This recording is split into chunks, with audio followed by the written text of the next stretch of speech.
Hello, this video explain decision for Capsim Capstone 2020 round 1. I will give you some quick guide for step by step for making decision for Capstone round 1. First, we look at the screen of research and development. R&D is the most important decision because if you make mistake here, it will take about 2 and 3 rounds to fix the problem. So it is better we do right from round 1 for R&D first. So the most important is the performance and size and MTBF, and just set that right. And the revision date should be from June to September to sell best. So first we look at the first product, able traditional segment. So where the number come from? This number come from career report. In career report, we get from here. We take the traditional segment. We get the best or the expectation of customer. It is better than looking here. You look at the report. It is better, and we update the products based on the drift and change the product specification every round. So we can set up the Excel file. You can download the Excel files like this to keep track of to calculate the performance insight for all the 8 rounds for all the 5 segments. So we have 5 segments: traditional, low end, high end, performance, and size. It is better we use Excel file to keep track of all the 5 segments over the 8 rounds, right, like this. And this number come from industry conditional report. Again, it come from here. You click on the report and you download the industry. You see the number here, right? See the number around here,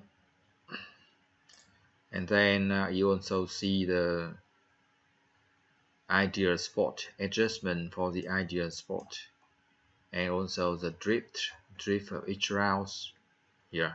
So every round customer will change their preferences. So we use Excel file to calculate like here, so we can get the number to input every round. So for the first round we get 5.7 and 14.3. For the second product, agree it belongs to the low end segment.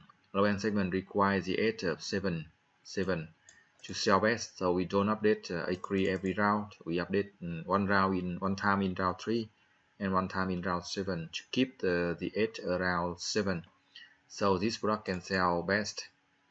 For item, it belongs to high-end segment. So we also update with the high-end segment. You see, you check from the Excel file here, but it's more important you check the launching date. Try to make that from June and July. If it's June, so we have enough time to sell. We can adjust the performance inside to get the launching date around June, July, August, and September. And MTBF means the duration of the product meantime before failure.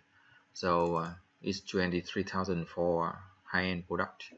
And number 4, after it belongs to performance. So again, performance we can take from here and get the performance here. We see what the customer prefer for performance segment. We do that for all the 5 segments around here, right? And it's better, it's more clear than look at here. You can click here and click here, you get the number, right, of performance segment. And it's 27,000 of MTBF. You can check the Excel file performance here, 10.4 and 15.3 and with 4 and 15.3, but you also need to check the launching date, revision date, right?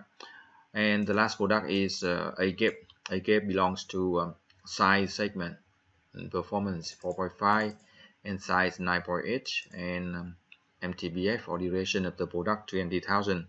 Again, you can check with the size segment here is 4.7 and 9.6.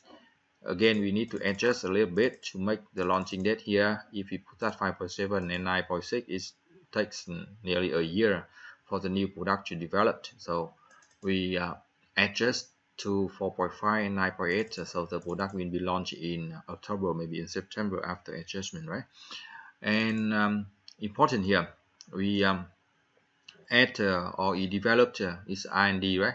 We developed a new product in low-end segment because we want to have two low-end segments that can double the sale and profit from round 3 and round 4.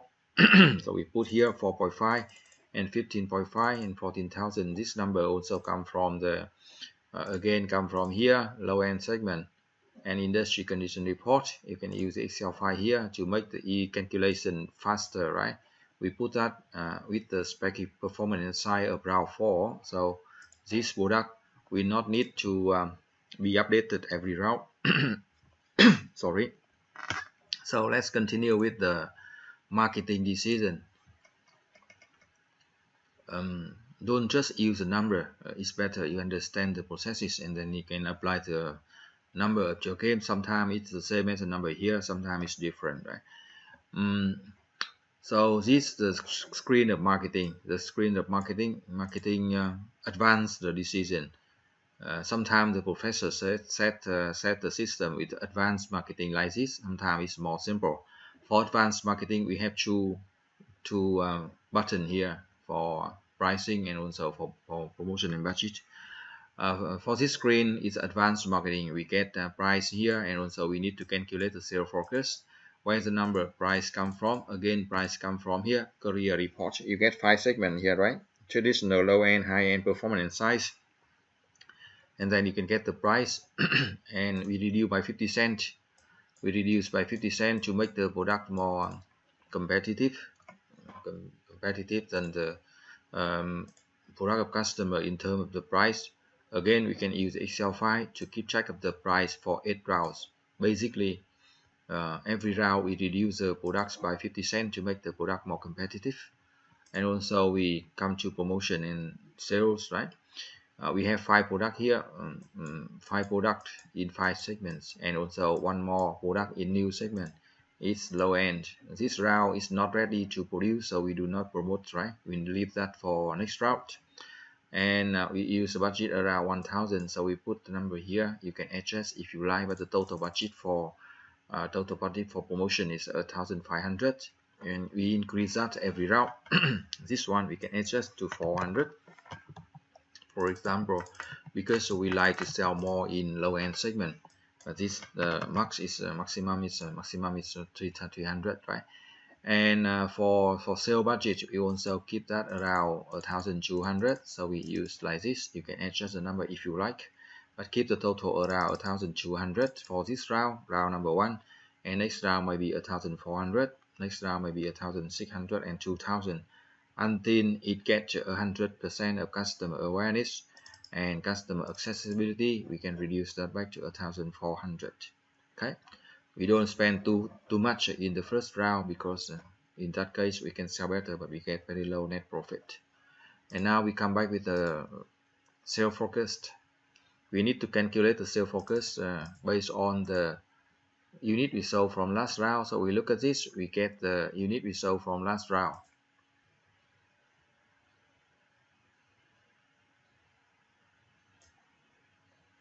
Again, you can get the unit we sold from the last round here, and also inventory. So we can calculate the sales forecast based on this. So we click here, we get 5 segments. We can get the growth rate of demand for each round, and we can use the Excel file like this to calculate. We get the unit sold here and inventory here, and segment growth for career report and demand. Again, we use this number from production, and here we get the growth rates. Use Excel file to calculate. We can put the number here, right? So we can get the sales forecast. We can multiply by 10% or 12%. You see that we can get the sales forecast here. You can add 10%, 20%, or 15%. Depends on the situation of competition, right? And also we can calculate the production based on sales forecast and inventory, and then we can multiply by 10%, 110%, to avoid stock out in case we sell very well. So that's about marketing. Now we move to production.